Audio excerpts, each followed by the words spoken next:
Всем привет! Я Владислав Бохан, в мирской жизни бывший учитель, художник-акционист, но в альтернативной версии реальности куда все интереснее. Герой России, депутат и духовный лидер. Как же так получилось? По идее, школы должны быть местом, где воспитываются личности, прививаются любовь к знаниям, формируется критическое мышление. Но фактически сегодня школа превратилась в конвейер по производству идеологически правильных граждан, а учителя стали низшей кастой чиновников, которые обеспечивают нужные результаты на выборах и массовку на пропагандистских мероприятиях.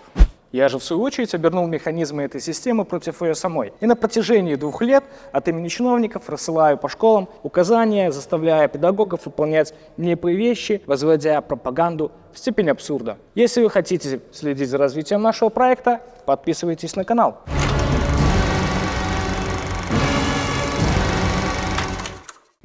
Посмотрите на западные страны с их фашистующей демократией.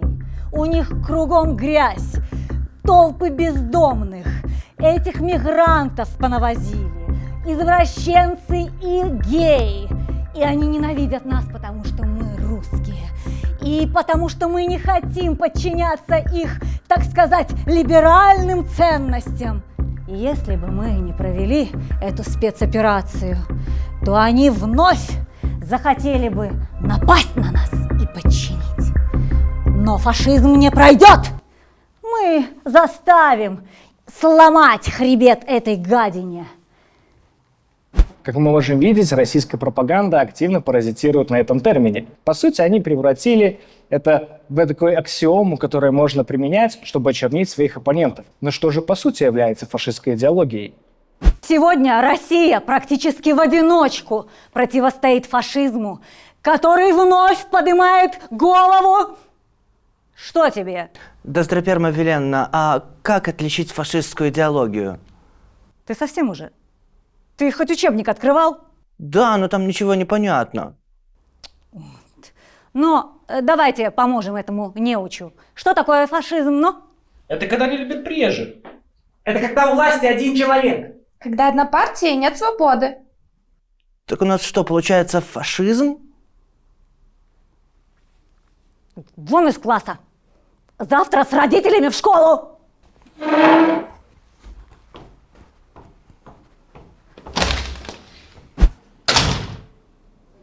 Парень, рассказать немного про фашизм.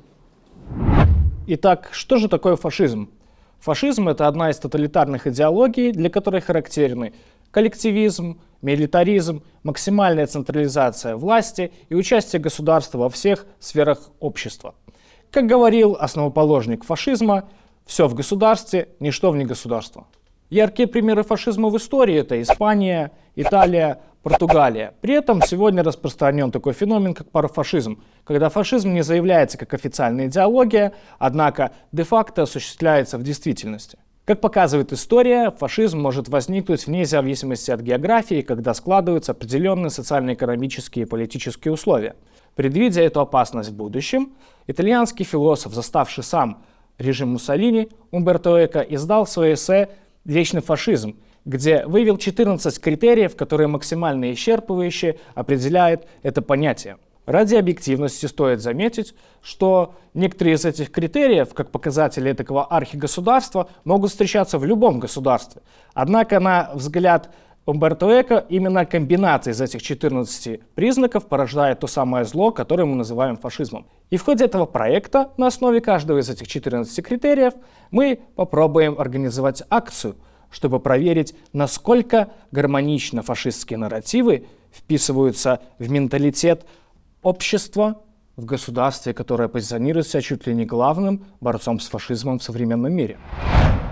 Первый критерий, который мы рассмотрим, достаточно безобидный, но действенный. К слову, он так и называется – действие ради действия. По моему опыту работы в школе могу сказать, что культ действия отлично инкорпорирован в школьную систему, когда учеников стараются максимально загрузить неклассной деятельностью, а любые проступки объясняются тем, что ученик был недостаточно занят. Однако мы не будем трогать неокрепшие умы учащихся и займем неклассной работой учителей.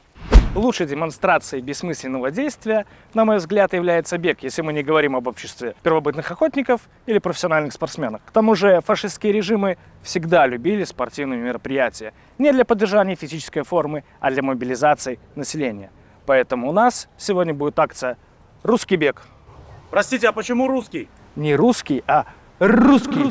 Потому что в нашем современном контексте слово «русский» добавляет эпохальности и драматичности любому явлению. Русский мир, русский дух, русское дерево, русские тапочки, русский бег. Итак, мы составляем положение. Раньше я брал за основу найденные в открытом доступе, сейчас же пользуюсь чудесами натовских технологий ChatGPT.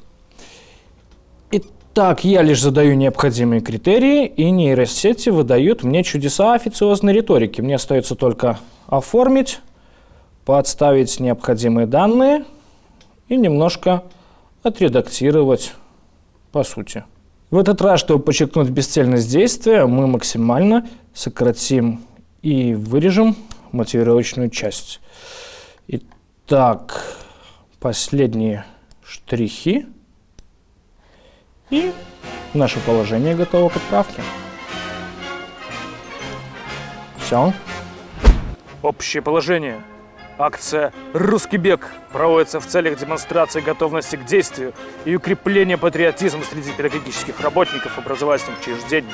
Организатор акции «Орловское региональное отделение Всероссийской политической партии «Единая Россия». Цель акции – демонстрация готовности россиян к активным действиям в любых условиях, укрепление патриотического и спортивного духа среди педагогических работников. В акции принимают участие педагогические работники образовательных учреждений. Регистрация для участия в акции не требуется.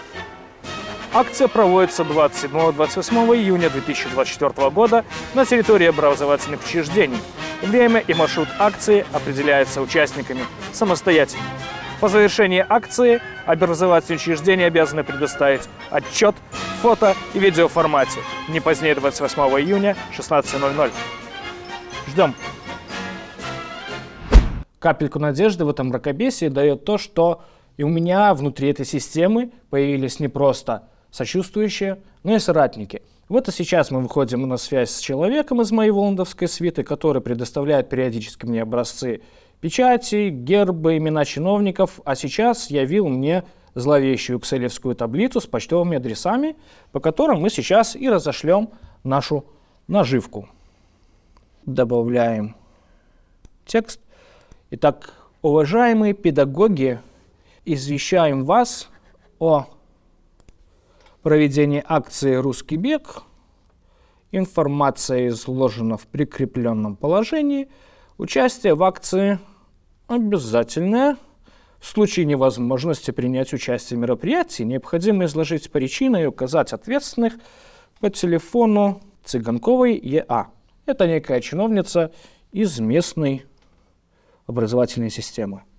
С уважением, первый специалист по агитационно-пропагандистской работе Орловского регионального отделения партии «Единая Россия» Н.В. Волович. И отправляем. Наживка заброшена, остается ждать результата.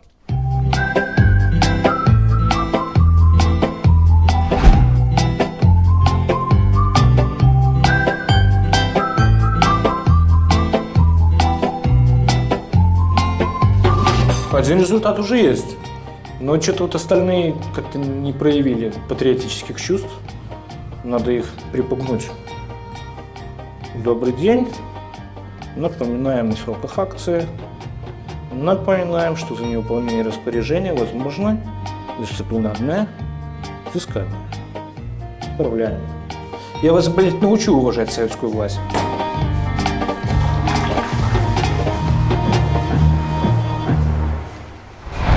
Ну что ж, чудотворная сила угрозы бессильной сработала, и нам прислали на скорую руку еще один акт патриотизма. И сейчас мы распакуем наши подарки. Итак, у нас первое. МБОУ гимназия города Болхова от Татьяны Кузнецовой. Русский бег с растяжкой в радужных цветах. Боже мой, как это прекрасно. Они даже провели церемонию награждения. Мне, конечно, интересно, по каким критериям они выбирали победителя. Кстати, что интересно, они попытались осмыслить свое поручение. При этом они свой разум пустили не на то, чтобы поставить под критику, а для чего это, когда даже не указаны конкретные цели, а попытались направить свой креатив на то, чтобы создать некий смысл туда. Но при этом это показывает, что как раз-таки этот критерий мобилизация и дебиливание населения работает, потому что их мозг занят был лишь попыткой добавить смысл в пустоту. Посмотрим видео. Ничего себе!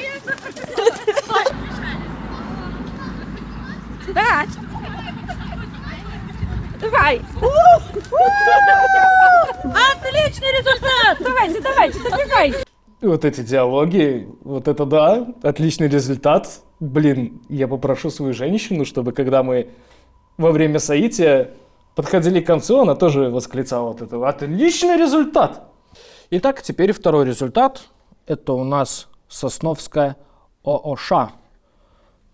Они нам ответили буквально через час после нашей угрозы.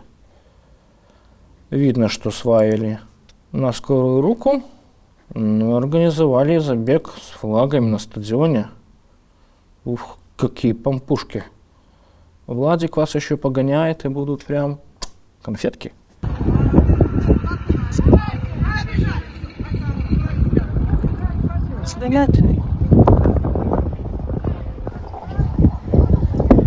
Смонтирование не заморачивались, но... Боже, это как-то трагикомично. Вперед, Россия! Они себя подбадривают. Вперед, Россия, жесть.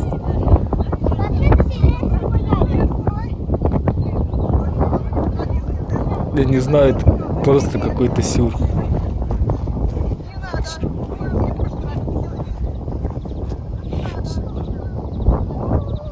Одна бедняжка отстала, все, сдалась. Россия не помогла. Просто прекрасно. Непонятно, куда побежали, к чему. Вот самое отличное отражение вот этого действия ради действия. Вообще, вот что интересно, когда я начал практиковать вот эту тему с объяснительными, я почему-то подумал, что вся эта система держится исключительно на страхе. Но если смотреть по первым, которые подошли к этому так вот серьезно, организовали там награждение какое-то, мне такое чувство, что они делают это по кайфу, что им это нравится, и вот это пугает. Я даже, честно говоря, не знаю, как это объяснить. В данном случае мы имеем дело с интересным явлением. Это, конечно, не страх, не просто страх какого-то наказания со стороны вышестоящего руководства, потому что иначе задание выполнено было бы просто формально для галочки. А мы видим, что задания выполняются с таким вовлечением эмоциональным, с таким удовольствием прямо, да, выполняют люди их свыше того, что у них запросили. И, конечно, возникает вопрос, они что, действительно верят в пользу того, что делают, либо это что-то другое. И мне хочется тут провести аналогию с жертвоприношением, совершенно бессмысленным ритуальным действием, которое, тем не менее, призвано дать любовь со стороны божества, божеств, чего-то вышестоящего, чего-то, что защищает и наказывает одновременно. В авторитарной культуре вот эта вот вертикаль власти, она очень-очень жесткая.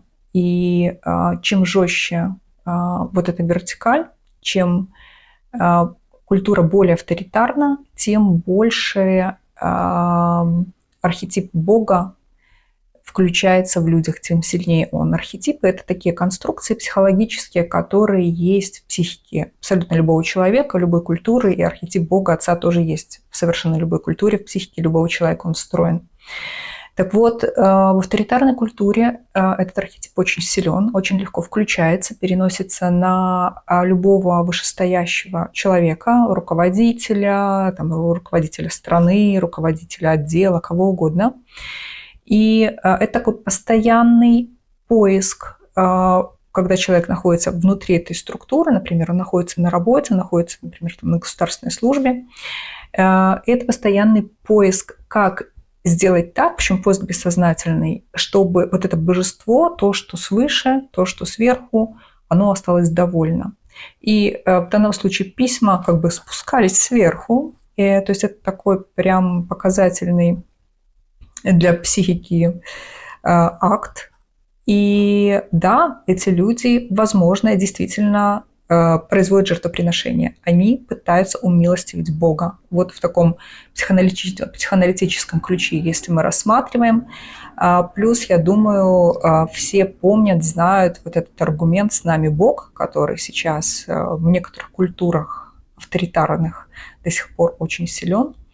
И да, это работает. И это работает вот и в данном случае в том числе. Вот и получается, что наши первоучастники пустили свой мыслительный процесс не для критики, а для того, чтобы наполнить смыслом бессмысленное.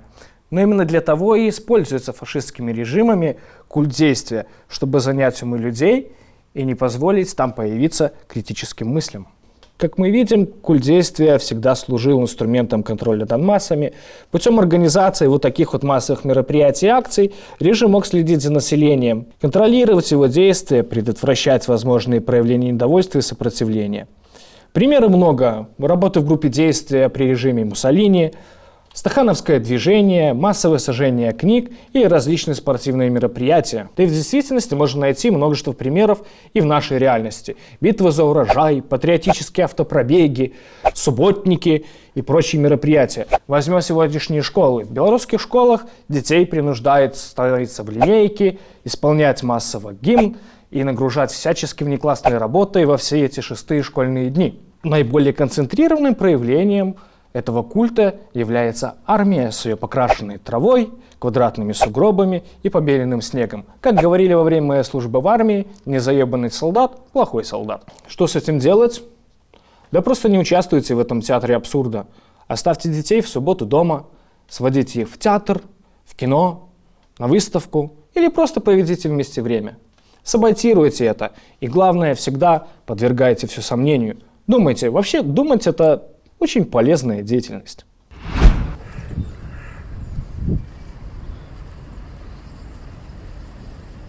Ой. Доздроперма Веленовна, скажи мне, а зачем им это все надо? Ладно бы молодые ребята, красивые, а то мы старые клячи. Да как бы я знала. Раз требую, значит надо. И если звезды зажигают. Мы с тобой еще те звезды. Так, давай, меньше слов, больше дела. Да куда нам там бежать, а? А тут не сказано. Ой.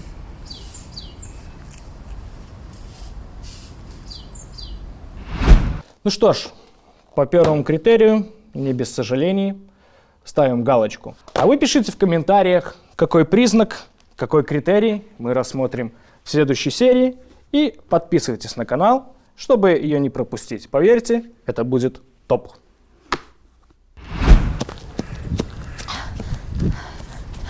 Малочка. Ой, все.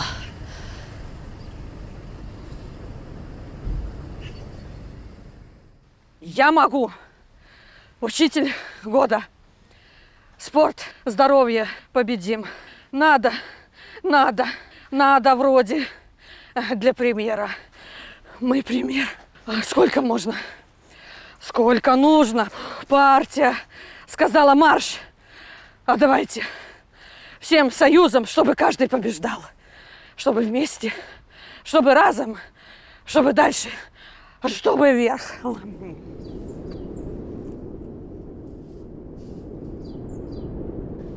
Сколько их?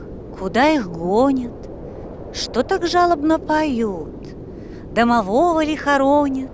Ведьму ль замуж выдают?